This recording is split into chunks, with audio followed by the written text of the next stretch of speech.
Hello আমার দুষ্ট প্রিয় মিষ্টি বন্ধুরা, তোমরা সকলে কেমন আছো? বন্ধুরা, তোমাদের জন্য নতুন একটি গল্প নিয়ে চলে আসছি। বন্ধুরা, তোমরা আমাকে যে পরিমাণ সাপোর্ট করেছো সেটা বলার মতো ভাষা নেই আমার কাছে। বন্ধুরা, গল্পটি না টেনে শেষ পর্যন্ত দেখলে আশা করি তোমাদের দাঁড়িয়ে যাবে এবং তোমরা হাতের কাজ করতে বাধ্য হবে। চলুন বন্ধুরা, গল্পটি শুরু করি। নিজের ভেতরে এক তীব্র পেট ফাটা হাসি দমিয়ে রেখে চুপচাপ খাবার খাওয়াটা যে কতটা কষ্টসাধ্য ব্যাপার তা আজ হাড়ে হাড়ে টের পাচ্ছি আমি। হাসির ঠেলায় গলা দিয়ে খাবার নামা তো দূর, চিবুতেই পারছি না ঠিকমতো। নিত্য আপু আর রাত্রির অবস্থা বর্তমানে ঠিক কিরকম তা দেখার বিন্দুমাত্র অবকাশ নেই আমার। নিজেকেই সামলিয়ে উঠতে পারছি না আমি, আর ওদের দিকে কিভাবে তাকাব? হয়তো ওদেরও আমার মতোই অবস্থা, অথবা তার থেকেও করুন। আমাদের উপর পাশের পাটিতে গুটিসুটি মেরে ভাইয়ারা মাথা নিচু করে প্যারার চরম সীমায় পৌঁছে ভাতের একটা একটা করে লোকমা মুখে তুলছে। অগ্নি ভাইয়া আগেও মেঝেতে পাটি বিছিয়ে বসে এখানে এসে খেয়েছে, তাই খুব একটা সমস্যা হচ্ছে না ভাইয়ার। কিন্তু বিপত্তি ঘটছে নিবিড় ভাইয়া আর রুশো ভাইয়াকে নিয়ে। নিবিড় ভাইয়া বসার ধরনটা ঠিক বুঝে উঠতে পারছেন না। একটু পর পর নড়াচড়া করছেন আর বসার ধরন বদলে চলেছেন। আর এদিকে রুশো ভাইয়া লুঙ্গির সাথে বোধহয় তৃতীয় বিশ্বযুদ্ধ শুরু করে দিয়েছে। রুশো ভাইয়ার বর্তমান ফিলিংস কিছুটা এরকম যে শালার কাপড় পরেও ফাঁকা ফাঁকা লাগে, যেই সেই দিক থেকে বাতাস ঢুকে ক্যারে। আসলে লুঙ্গি পোশাকটাই এরকম। আমার কাছে এটা নিতান্তই রিস্কি একটা পোশাক, যেটা আন্ডিসারা পরলে ৯-০ চান্স থাকে পুরো ইজ্জতের ফালুদা হয়ে যাওয়ার। সামান্য কয়েকটা প্যাচ দিয়ে নিলেই পরা হয়ে যায়, আবার যাদের প্যাচ একটু ঢিল অথবা প্যাচ দেওয়াই এক্সাক্টলি হয় না তাদের জন্য এই লুঙ্গি নামক পোশাকটা হার্ট এটাকের কারণ পর্যন্ত হয়ে যেতে পারে। যারা এটা সামলাতে পারে তারা তো আমার মতে লিজেন্ড। তবুও এমন অনেক পুরুষই রয়েছে যারা এই লুঙ্গি পরে সারাদিন ফিটফাট হয়ে ঘুরে বেরোলেও ঘুমানোর সময় লুঙ্গিটার অবস্থান হয় তাদের পায়ের শেষ প্রান্তে। আবার কারো কারো তো শরীর থেকেই হাওয়া হয়ে যায়। দিদুন, সবটা কি খেতেই হবে? আসলে পেট ভরে গিয়েছে আর খেতে পারছি না।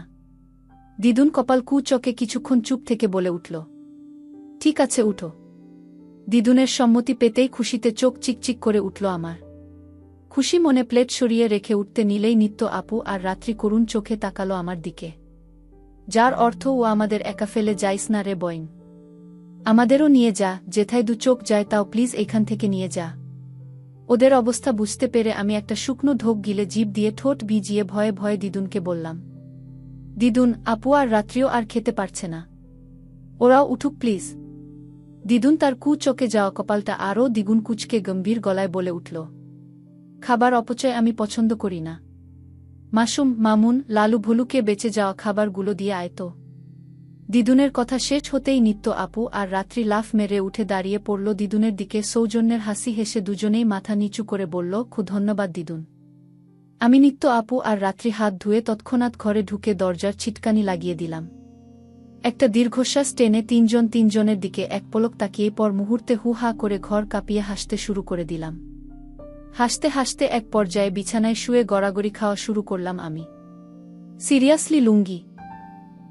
কি ছিল ওসব? হাসতে হাসতে নিত্য আপু বলে উঠল। আমি আর রাত্রি হাসতে হাসতেই জবাব দিলাম, খুব বিনোদন, বলেই আবারও হাসতে লাগলাম তিনজন মিলে। ইস, কতক্ষণ ব্যাপী যে হাসিগুলো পেটে চেপে রেখেছিলাম। ভাগ্যিস লালু ভলু ছিল, পালিত গরু, নয়তো পুরো খাবার শেষ করেই উঠতে হতো। কিন্তু তার আগেই যা হওয়ার তাই হয়ে যেত।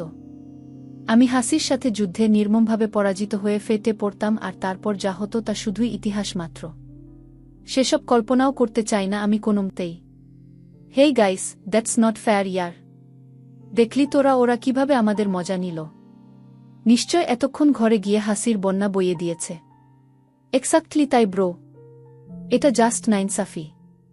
নিবিড় পায়চারি থামিয়ে কিছুক্ষণ চুপ থেকে বাম সাইডের ঠোঁট কামড়ে বলে উঠল, আগে এই লুঙ্গি সামলাই, তারপর না হয় দেখা যাবে।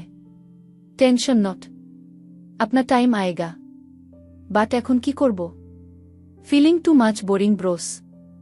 হেই শুন, এখন তো রাত। রাতে তো দিদুন আবার বেরোতে দেবে না। দিনের বেলায় না হয় বেরোব। স্কুল পার করে ক্লাবের ওদিকটায় যাবনি, ভালো লাগবে তোদের। রুশো মুখ কালো করে ঠোঁট উল্টে বলল, তো রাতে কি করব? ওয়াইফাই নাই, নেটওয়ার্ক ও স্লো। আমার 4G সিম 2G স্পিডে চলছে। তখন টিউটোরিয়াল তো বহু কষ্টে একটু দেখেছিলাম, তাও আটকে আটকে যাচ্ছিল। Now what to do?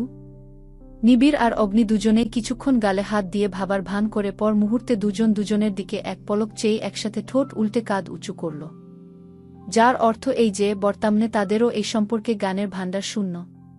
Russo আবারও হতাশ হয়ে ধপ করে গাল ফুলিয়ে বিছানায় বসে পড়ল। কিছুক্ষণ গাল ফুলিয়ে নিজের পরনের লুঙ্গির দিকে স্থির দৃষ্টি রেখে হঠাৎ এক লাফ মেরে বসা থেকে উঠে দাঁড়াল রুশো।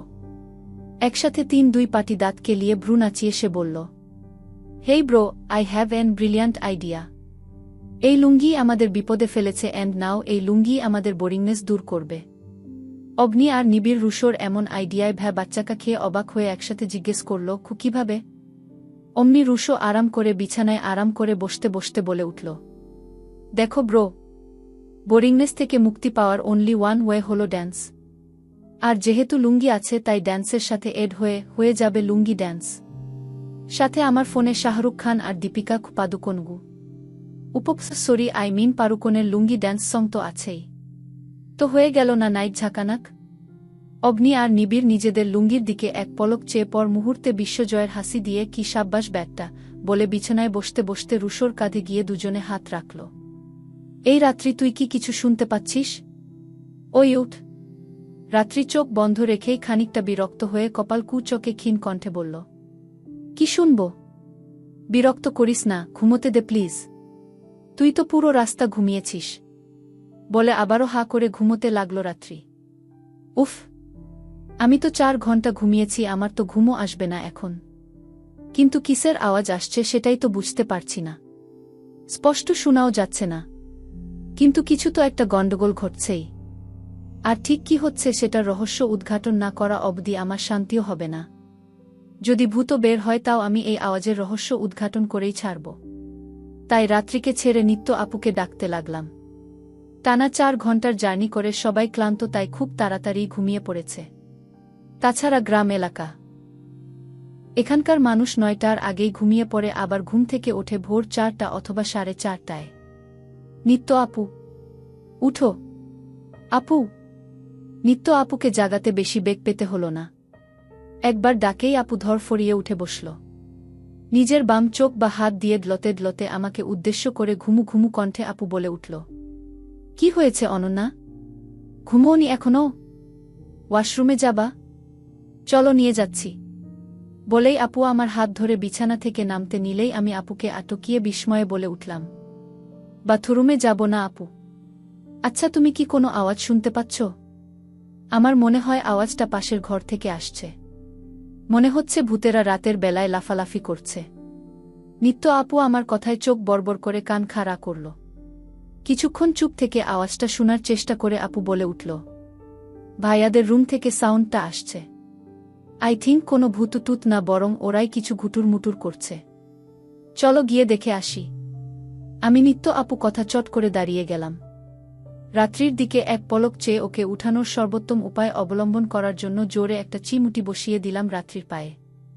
রাত্রি ব্যথায় কু করে উঠে লাফ মেরে শুয়া থেকে উঠে বসে পড়ল।